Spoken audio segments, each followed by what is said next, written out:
Long ago, in the heart of ancient Rome, there lived a man named Seneca. He was a philosopher, a teacher, and a writer. But more than anything, he was a student of life.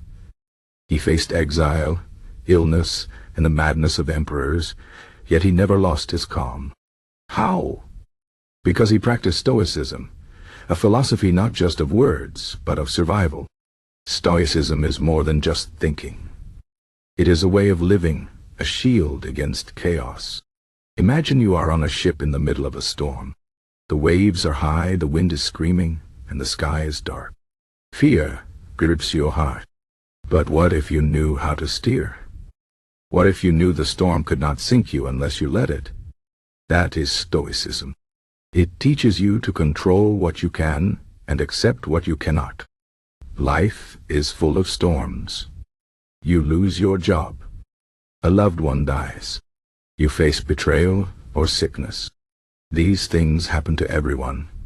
The difference between suffering and surviving is not what happens to you, but how you respond. The Stoics knew this. They trained their minds like soldiers, trained their bodies, not for comfort, but for battle. Epictetus, another great Stoic, was born a slave.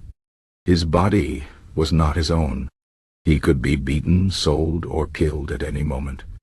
Yet he said, "No man is free who is not master of himself." He understood that while his body was in chains, his mind was not. His thoughts, his choices, his will, these were his alone. And so, even in slavery, he was freer than those who owned him. Marcus Aurelius, the emperor of Rome, ruled the most powerful empire on earth. Yet every night he wrote notes to himself, reminders to stay humble, to endure pain, to focus on what was right. He called this book Meditations, though it was never meant to be read by others.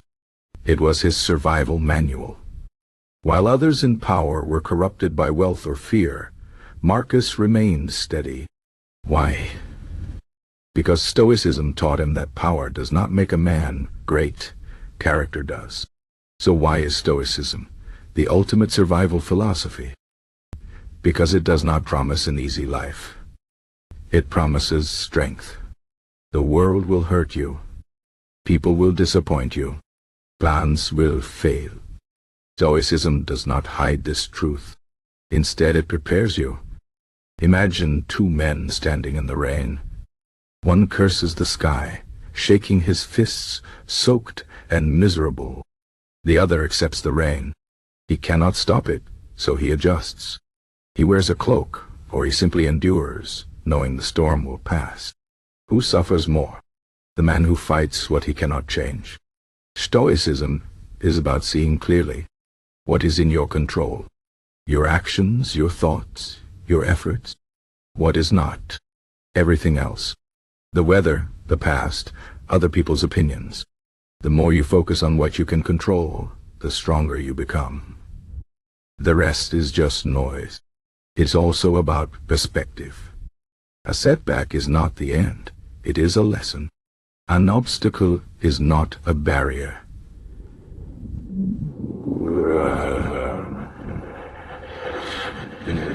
It is a test.